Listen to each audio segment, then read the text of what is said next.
Assalamualaikum warahmatullahi wabarakatuh. Perkenalkan, kami dari kelompok 6. Di sini kami akan mempresentasikan tentang giro dan tabungan.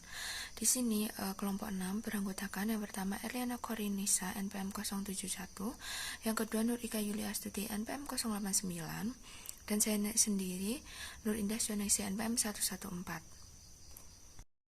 Nah, di sini saya akan menjelaskan yang pertama tentang giro nasabah.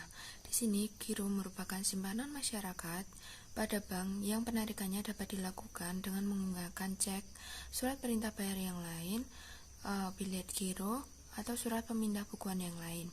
Di sini cek adalah surat perintah pembayaran tanpa syarat, sedangkan bilet giro adalah surat perintah pemindah bukuan. Di sini, giro dapat ditarik setiap saat, sehingga giro dikelompokkan sebagai sumber dana jangka pendek bagi bank dan berbiaya murah. Bank cenderung memberikan jasa giro relatif lebih rendah dibandingkan dengan sumber dana lainnya, seperti tabungan dan deposito. Penetapan tingkatan jasa atau bunga giro merupakan otorisasi bank-bank yang bersangkutan. Tingkat jasa giro dan cara pemberlakuan jasa giro antar bank yang satu dengan bank yang lain itu berbeda. Beberapa bank bisa menerapkan sistem bunga harian, tetapi ada juga yang menerapkan sistem bunga terendah. Beberapa bank lain mungkin menerapkan bunga yang sama besarnya untuk setiap nominal, namun di bank lain bisa menerapkan sistem bunga berjenjang. Bunga berjenjang adalah tingkat bunga giro yang semakin menaik untuk posisi saldo tertentu.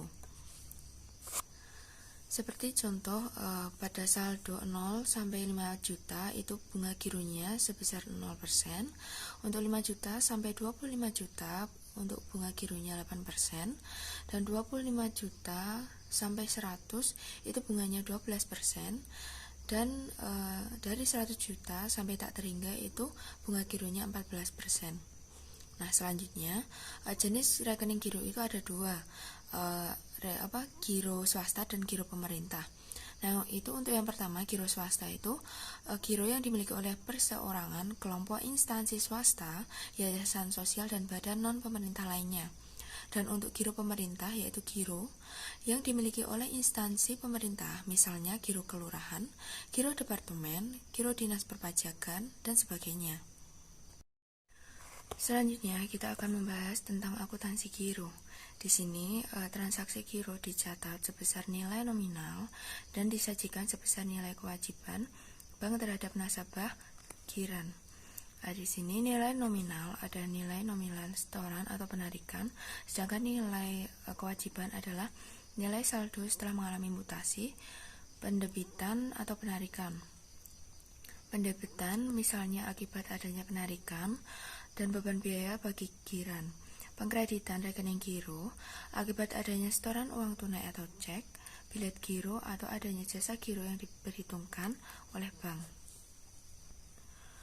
Pada posisi normal, giro akan selalu bersaldo kredit, namun demikian tidak menutup kemungkinan terdapat giran yang melakukan transaksi bisnis yang menimbulkan penarikan cek atau bilet giro melebihi saldo giro yang dimilikinya.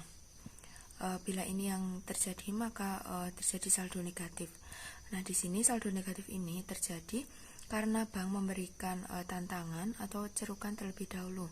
Dalam istilah perbankan disebut overdraft. Overdraft ini diberlakukan sebagaimana pemberian kredit kepada nasabah. Giran akan dikenakan biaya provisi, administrasi, dan biaya lainnya. Selanjutnya, dalam hal mutasi giro bisa dijadikan indikasi bahwa giro tersebut tergolong aktif atau pasif.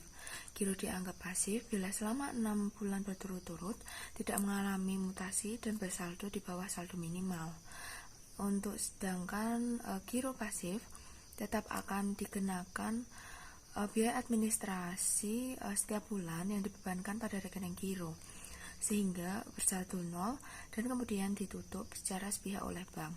Walaupun tidak menutup kemungkinan giran berinisiatif sendiri untuk menutup gironya. Nah, di sini selanjutnya teman-teman bisa melihat contoh transaksi yang dilakukan oleh Susilo nasabah Giro Bank Bisnis Semarang selama bulan April 2018. Di sini pada tanggal 1 April dibuka rekening giro atas nama Susilo dengan setoran sebesar 1 juta rupiah secara tunai dan biaya pengganti barang cetakan berupa buku, cek, dan bilet giro sebesar 50.000 yang dibayar tunai. Untuk tanggal 5 April, Susilo store tunai untuk giro sebesar 500.000. Untuk tanggal 10 April, Susilo menyetor giro berupa cek BNI Semarang sebesar 1.500.000 dan clearing dinyatakan berhasil pada hari ini. Untuk tanggal 15 April, Susilo menarik cek dengan nomor 1124 sebesar 500.000 untuk membayar hutang kepada Samsudin, nasabah giro Bank Bisnis Semarang, dan pada hari ini juga Samsudin menyetorkannya kepada bank bisnis tersebut. Pada tanggal 17 April, pada hari ini, Susilo mentransfer dananya ke cabang Surabaya atas beban giro sebesar 1 juta rupiah. Dan pada tanggal 20 April, Susilo store giro secara tunai sebesar 750.000. Dan pada 25 April, Bank Bisnis Semarang menerima transfer masuk dari cabang Cirebon sebesar 1.200.000 untuk keuntungan giro Susilo. Dan yang terakhir, pada tanggal 27 April, penarikan giro oleh Susilo untuk ditransfer ke cabang Bandung sebesar 2 juta rupiah. Selanjutnya, di sini Bank Bisnis menentukan jasa giro sebesar 12% akan diberikan dengan saldo minimal sebesar 1 juta rupiah. Dengan jasa giro dihitung dari saldo terendah dalam bulan yang bersangkutan, PPh sebesar 15%, dan biaya administrasi sebesar 50.000 setiap bulan. Dengan informasi tersebut, maka jurnal pembukuannya bisa dilihat ya teman-teman, atau teman-teman bisa melihat pada halaman 91. Nah, untuk selanjutnya yaitu daftar mutasi giro Susilo. Nah, di sini bisa dilihat ya teman-teman, bisa diperhatikan pada saldo terendah selama bulan yang bersangkutan adalah 1 juta rupiah. Nah, sehingga untuk bunga gironya itu tuh sebesar 10.000 rupiah yang dibayar oleh bank itu didapat dari 1 juta rupiah dikali 12% dikali 1/12. Nah, itu hasilnya 10.000 dikurangi pajak bunga yang harus dititipkan di bank sebesar 1.500, itu didapat dari 10.000 dikali 15%. Dengan demikian dibayar bersih ke Susilo sebesar 8.500 untuk jurnalnya bisa dilihat pada tanggal 30 April yang tertera di atas ya teman-teman. Sedangkan buku mutasi giro yang berfungsi sebagai buku pembantu dapat digunakan sebagai rekening kontrol. Nah, bisa diambil kasus di atas menunjukkan bahwa semua transaksi dilakukan secara normal sehingga menghasilkan saldo normal atau disebut kredit. Dan apabila terjadi penarikan giro di atas saldo yang ada, itu nanti bank bisa menolak pencairan cek atau pembukuan bilet giro dengan alasan saldonya tidak cukup. Namun demikian tidak menutup kemungkinan juga pihak giran bernegosiasi untuk mendapatkan overdraft, dan apabila overdraft disetujui, maka sama saja bank mengizinkan giro bersaldo negatif atau debat overdraft dicatat sebagai kredit yang diberikan. Nah, selanjutnya itu pada tanggal 3 Mei 2018 terjadi penarikan giro oleh Susilo sebesar Rp3.358.500. Bila bank menyetujui, maka penarikan dapat dilakukan dan berarti terjadi saldo negatif sebesar Rp1.950.000. Untuk menutup saldo tersebut, bank memberikan kredit overdraft sebesar Rp2.050.000 yang dikurangi biaya provisi sebesar Rp60.000 dan biaya administrasi sebesar Rp40.000. Nah, selanjutnya bisa dilihat ya teman-teman, itu adalah daftar mutasi giro atas saudara Susilo. Nah, bisa dilihat di situ terjadi saldo sebesar 0. Nah, itu tuh maka giran harus segera menyetor uang untuk mengisi rekening tersebut pada transaksi selanjutnya. Perkenalkan, saya Nurika Yulastuti MPM 089. Di sini saya akan melanjutkan presentasi mengenai tabungan. Tabungan merupakan simpanan masyarakat atau pihak lain yang penarikannya hanya dapat dilakukan dengan syarat-syarat tertentu yang telah disepakati, tetapi tidak bisa ditarik menggunakan cek, bilir giro, atau yang disamakan dengan itu. Awalnya di Indonesia hanya terdapat 3 jenis, yaitu Tabanas, Taksa, dan tabungan OHNH. Namun dalam perkembangannya, BI memberikan kebebasan untuk menciptakan produk tabungan, sehingga saat ini banyak produk tabungan seperti Simaskot dari BRI, Tahapan dari BCA, Taplus dari BNI, Tabungan Mandiri dari Bank Mandiri, dan lainnya. Dan untuk syarat-syarat penyelenggaraan tabungan itu sendiri, yang pertama yaitu ada 1. Bank hanya dapat menyelenggarakan tabungan dalam bentuk rupiah. Yang kedua, penyelenggaraan tabungan ditetapkan oleh bank masing-masing. Yang ketiga, penarikannya tidak dapat menggunakan cek, biliet giro, serta surat sejenisnya. Yang keempat, penarikan dilakukan dengan mendatangi bank atau alat yang disediakan untuk keperluan. Yang kelima, bank penyelenggara diperkenankan menetapkan sendiri pelayanan, sistem administrasi, setoran, dan lainnya. Dan yang terakhir yaitu bunga tabungan dikenakan PPh sebesar 15% final untuk penduduk dan 20% yang bukan penduduk. Yang selanjutnya yaitu ada pencatatan transaksi tabungan. Setiap setoran tabungan akan dicatat sebesar nilai nominal setoran dan selanjutnya disajikan sebesar nilai kewajaran. Nilai kewajaran adalah setoran ditambah bunga yang diperhitungkan dikurangi pajak. Setiap bunga yang diperhitungkan dikreditkan ke rekening tabungan. Untuk contohnya, pada tanggal 1 Mei, Mas Rangga membuka tabungan prima pada Bank Duta Prima, Semarang. Setoran berupa uang tunai 1 juta, wesel yang telah jatuh tempo, dan telah di-endorse oleh Bank Meg Cabang Cilacap sebesar 5 juta, cek BNI Semarang 10 juta, inkaso dan clearing terhadap wesel tersebut dinyatakan berhasil pada tanggal 1 Mei 2018. Untuk biaya inkaso 50.000 serta biaya materai untuk surat kuasanya 10.000. Maka untuk jurnalnya sebagai berikut. Untuk jurnalnya yaitu terima warkat inkaso, itu di debit ada DR warkat inkaso diterima sebesar 5 juta dan inkaso diterimanya di kredit ada CRR warkat inkaso diterima 5 juta. Dan untuk catat ke tabungannya itu di debit ada rekening antar kantor cabang Cilacap sebesar 5 juta, giro BI ada 10 juta dan kas ada 1 juta. Dan untuk yang ada di kreditnya ada pendapatan inkaso sebesar 50.000, biaya materai 10.000 dan tabungan prima Mas Rangga sebesar 15.980.000. Untuk yang selanjutnya yaitu untuk penyetoran tidak hanya bisa dilakukan pada bank tempat penabung membuka tabungan, namun dapat dilakukan di kantor cabang lainnya. Penyetoran tabungan di kantor cabang lainnya dicatat pada rekening antar kantor.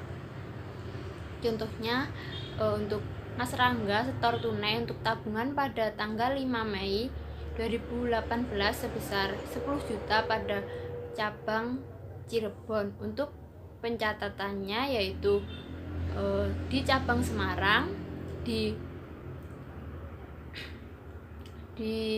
debitnya ada cabang Cirebon sebesar 10 juta dan tabungan primanya ada 10 juta. Untuk di cabang Cirebon itu di kredit ada kas sebesar 10 juta dan rekening antar kantor cabang Semarangnya ada 10 juta. Untuk selanjutnya yaitu penarikan tabungan. Penarikan tabungan hanya bisa dilakukan secara tunai di setiap konter-konter cabang bank yang bersangkutan atau menggunakan alat tertentu berupa ATM. Penarikan di cabang lain dibatasi maksimum platform penarikannya, sedangkan di cabang tempat membuka tabungan bahwa penarikan diizinkan sampai tabungan bersaldo minimal. Untuk contoh itu pada tanggal 10 bulan Mei 2018, Mas Rangga mencairkan tabungan di cabang Semarang sebesar 10 juta, dan untuk tanggal 25 Mei 2018, Mas Rangga mencairkan tabungan di cabang Surabaya sebesar 15 juta. Dan untuk pencatatan transaksinya akan dilanjutkan di slide setelah ini. Untuk yang berikut ini merupakan pencatatan transaksi dari contoh di slide sebelumnya. Untuk pencatatan transaksi dapat ditunjukkan baik di cabang Semarang maupun di cabang Surabaya.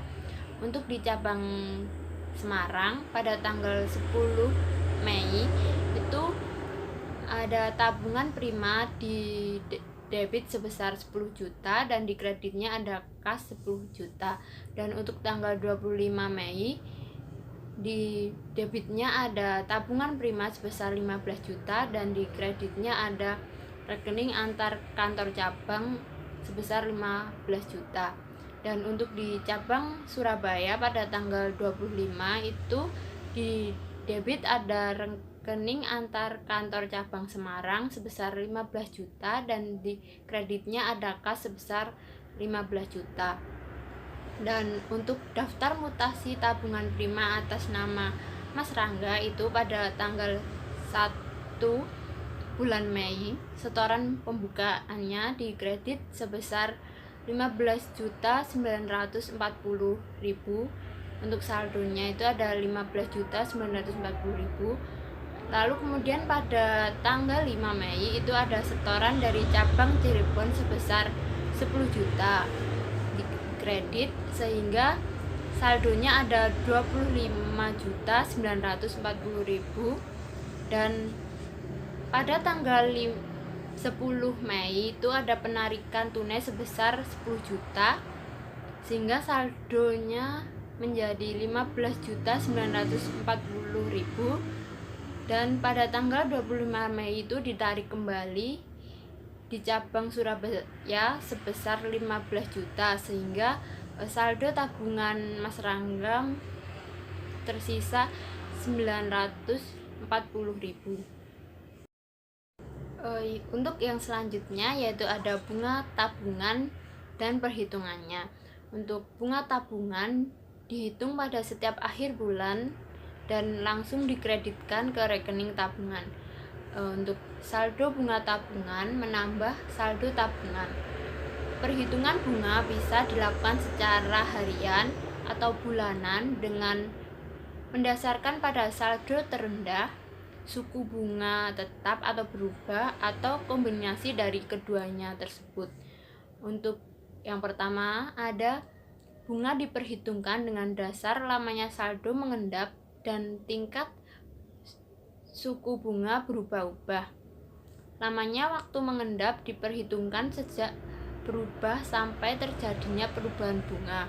Untuk contohnya sendiri yaitu perhitungan waktu tanggal 5 Mei 2018 sampai 10 Mei 2018, maka dana mengendap selama 6 hari. Dan untuk suku bunga tabungan selama bulan Mei 2018 itu untuk tanggal 1 Mei itu tingkat suku bunga tabungannya 12%, untuk tanggal 15 Mei itu 14%, untuk 20 Mei itu ada 15%, dan untuk 25 Mei itu ada 11%. Selanjutnya yaitu bila diminta untuk menentukan bunganya.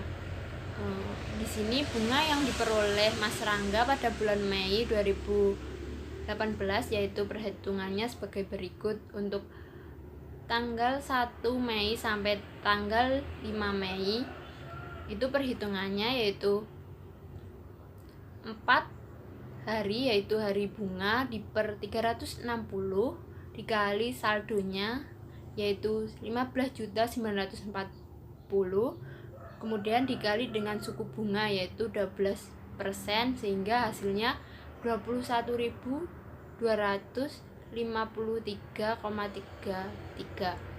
Dan untuk perhitungan yang selanjutnya itu sama, sehingga pada akhirnya itu jumlah bunganya sebesar 156.979,53 ribu. Dan untuk pencatatan bunga dan PPh-nya itu, pada pencatatan bunga itu ada biaya bunga sebesar 156.979 itu di debit, dan di kreditnya ada tabungan prima sebesar 156.979,53. Dan untuk pencatatan pajak sebesar 15% itu ada tabungan prima sebesar 23.546,93, dan di kreditnya ada hutang PPh sebesar 23.546,92, dan bila PPh disetor ke kas itu pencatatannya yaitu ada hutang PPh di debit sebesar 23.546,92, dan di kreditnya ada giro kantor kas negara itu sebesar 23.546,92. Yang selanjutnya yaitu ada perhitungan bunga berdasarkan lamanya saldo mengendap dan tingkat suku bunga tetap. Dengan menggunakan contoh sebelumnya dan tingkat suku bunga tetap, maka dapat diperhitungkan sebagai berikut. Untuk caranya seperti yang sebelumnya, yaitu untuk hari bunga per 360 hari dikali saldonya, kemudian dikali dengan bunganya. Dan untuk perhitungan bunga berdasarkan lamanya saldo mengendap dan tingkat suku bunganya tetap sebesar 12%, itu jumlah bunganya ada 146,66.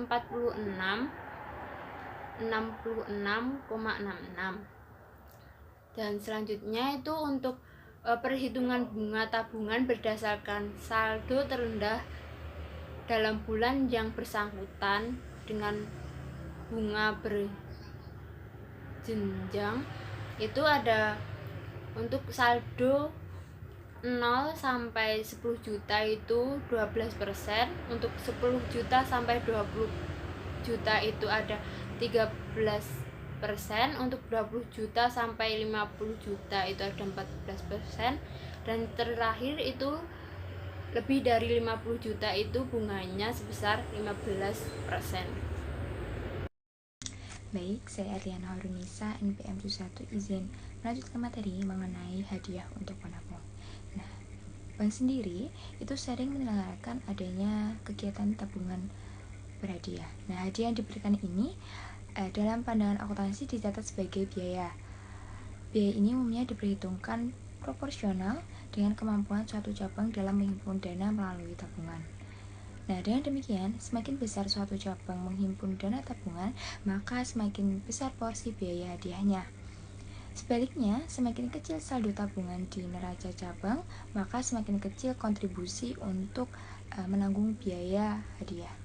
Nah, di sini total biaya hadiah ditentukan sekian persen dari total dana tabungan yang dihimpun dari seluruh cabang termasuk kantor pusat, ditambah sumbangan untuk sosial melalui pemerintah dan pajak undian. Nah, nilai hadiah undian sebelum sumbangan sosial berkisar antara 0,1% hingga 0,5% dari porsi saldo tabungan bank yang bersangkutan. sumbangan sosial sekitar 10% dan pajak undian sekitar 25%. Baik, untuk yang selanjutnya ini merupakan contoh kasus atau contoh soal mengenai hadiah untuk penabung. Bank Bahana Utama yang berkantor pusat di Kodia Semarang mempunyai cabang di Kendal, Blora, Demak, dan Ungaran. Nah, pada tahun 2018 akan mengadakan undian berhadiah untuk tabungan Bahana Plus. Undian akan dilaksanakan setiap akhir semester atau 2 kali dalam setahun. Diketahui posisi saldo tabungan Bahana Plus per 31 Desember 2017 yaitu sebesar 1.578 juta rupiah. Nah, nilai hadiah sebelum sumbangan itu ditentukan sebesar 0,045% dari posisi saldo tabungan tersebut. Lalu sumbangan sosial melalui pemerintah itu sebesar 10% yaitu dari nilai hadiah sendiri. Lalu pajak undian itu sebesar 25% yang ditanggung oleh bank. Nah, perhitungan hadiahnya adalah nilai hadiah sebelum sumbangan sosial sama dengan 1.578 juta rupiah dikali 0,045% menghasilkan 7.101 rupiah. Untuk sumbangan sosial itu 10% dikali 7.101 rupiah memiliki hasil 710.100 rupiah. Dan untuk pajak undian itu 25% dikali 7.101 rupiah itu menghasilkan 1.775.250 rupiah. Nah, untuk jumlah keseluruhannya itu yaitu 9.586.350 rupiah. Nah, dengan demikian biaya yang harus dilimpahkan ke cabang adalah secara proporsional sebagai berikut. Nah, untuk kantor cabang Semarang itu posisi saldonya itu ada 500 juta rupiah dengan porsi 0,31 dengan beban per semesternya ada 3.037.500, lalu beban per bulannya itu 506.250 rupiah. Untuk kantor cabang Kendal itu posisi saldonya ada 200 juta rupiah dengan porsi 0,12, beban per semesternya itu 1.215.000, lalu beban per bulannya itu 202.500 rupiah. Kantor cabang Blora dengan posisi saldo 250 juta memiliki porsi 0,15 dengan beban per semesternya itu 1.518.750 rupiah, lalu beban per bulannya itu ada 253.125 rupiah.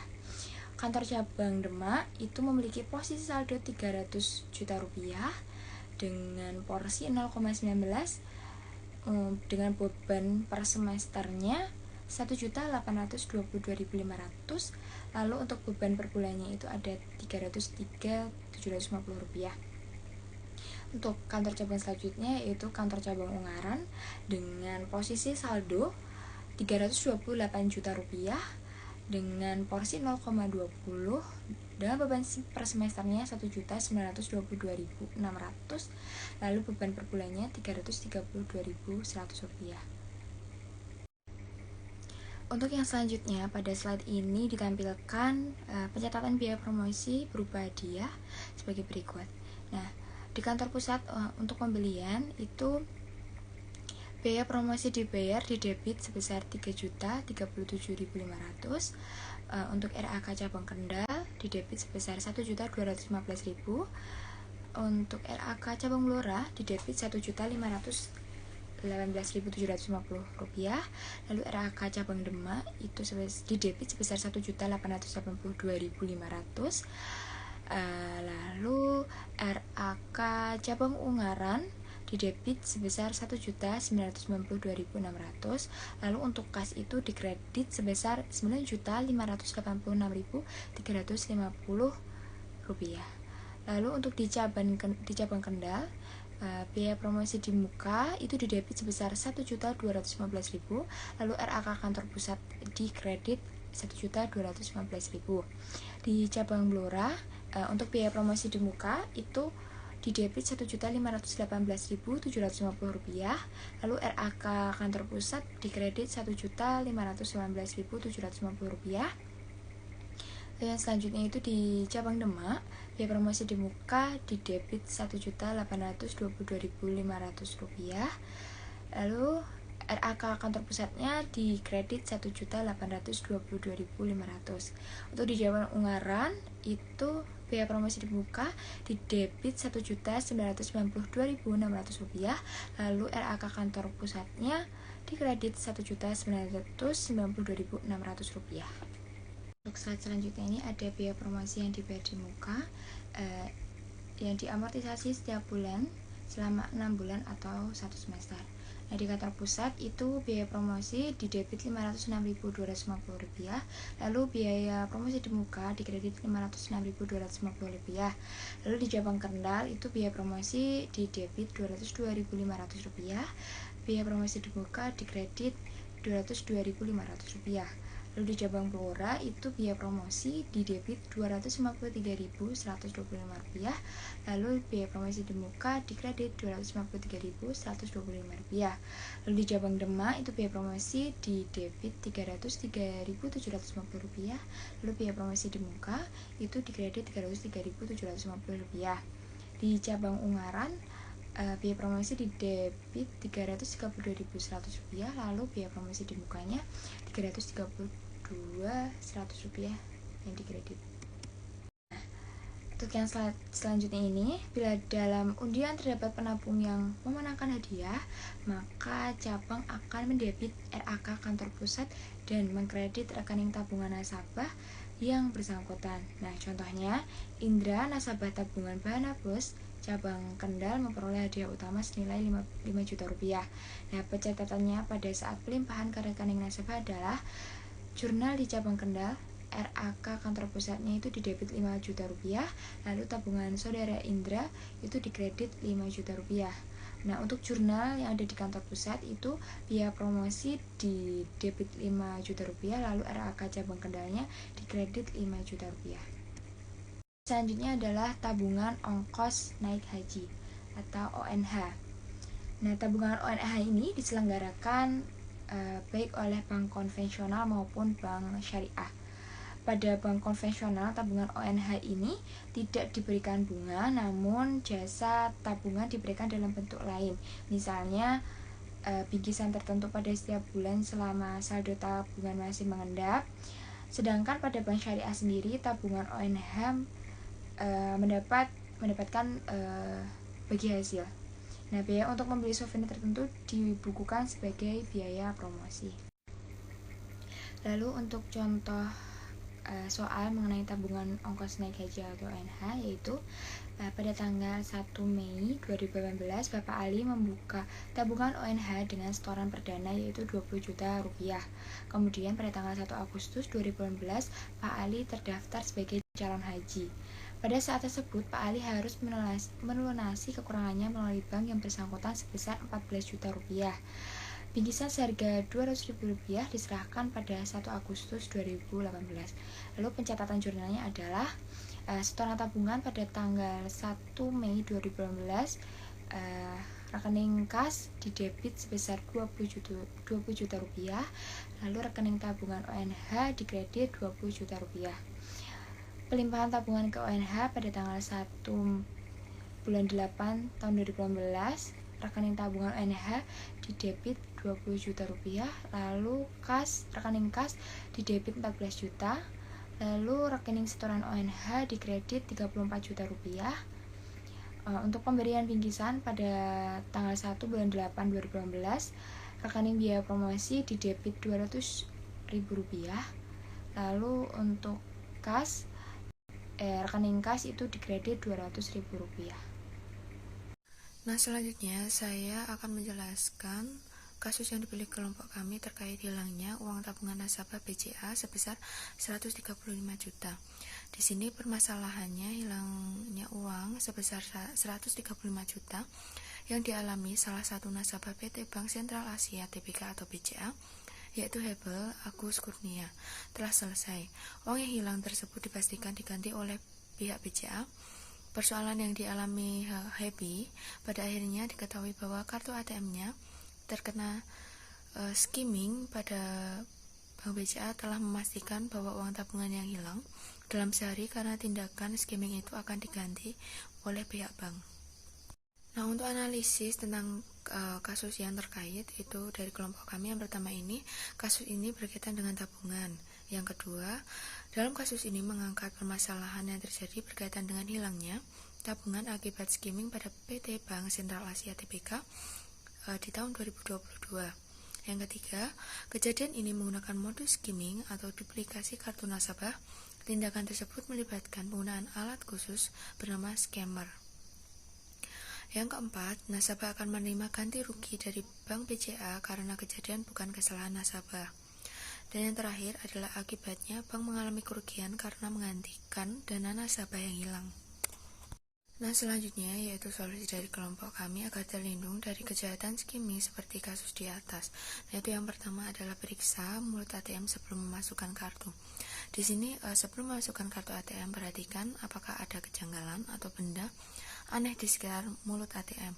Jika memungkinkan, intip ke dalam mulut kartu ATM dan lihat apakah ada benda asing menempel di sana. Yang kedua yaitu amati lingkungan sekitar saat menggunakan ATM. Cara berikutnya untuk melindungi diri dari skimming ATM adalah dengan waspada saat menggunakan ATM, terutama saat memasukkan nomor PIN. Biasakanlah untuk memperlihatkan keadaan sekitar, apakah terdapat orang-orang dengan gelagat aneh, misalnya menggunakan mesin ATM terlalu sebentar atau keluar masuk ATM berulang kali. Dan yang ketiga, perhatikan mesin ATM secara keseluruhan. Nah, di sini langkah selanjutnya yang bisa dilakukan untuk menghindari skimming adalah dengan memperhatikan seluruh bagian mesin ATM. Saat masuk ke dalam kotak ATM, lakukan pengecekan menyeluruh bagian ATM, mulai dari kabel, papan PIN, sampai mulut ATM, dan pastikan semuanya dalam kondisi normal atau tidak ditempeli benda aneh. Yang keempat yaitu ganti PIN ATM secara berkala. Nah, di sini agar rekening selalu aman, jangan lupa mengganti PIN ATM secara berkala atau minimal 1 hingga 3 bulan sekali. Jangan pernah menggunakan kombinasi sandi yang mudah diacak seperti tanggal lahir, nomor ponsel, dan nomor KTP. Yang kelima itu yaitu menggunakan ATM di dekat kantor cabang atau dilindungi petugas keamanan. Di sini selain mengganti PIN ATM secara berkala bisa mengupayakan keamanan diri dari skimming ATM dengan memakai ATM yang dilindungi satpam atau petugas keamanan lainnya. Yang umumnya ATM paling aman terletak di sekitar kantor cabang karena penjagaannya selama 24 jam. Selain penjagaan maksimal menggunakan ATM di dekat kantor cabang akan memudahkan melaporkan kejanggalan pada ATM, karena petugas keamanan bank akan selalu siap membantu Anda mengecek kejanggalan tersebut. Dan yang terakhir itu adalah ganti kartu ATM menjadi kartu chip. Dan upaya yang terakhir bisa dilakukan untuk menghindari kejahatan skimming adalah ganti kartu ATM tersebut ya. Dengan menggunakan kartu ATM magnetic stripe menjadi kartu chip. Teknologi chip memiliki proteksi berlapis guna melindungi data dari perekaman melalui card reader. Selain itu, data di dalam kartu ATM chip tidak dapat digandakan karena diatur hanya dapat dimiliki dan diakses satu orang. Sekian presentasi dari kelompok kami. Apabila ada kurang lebihnya kami mohon maaf. Wassalamualaikum warahmatullahi wabarakatuh.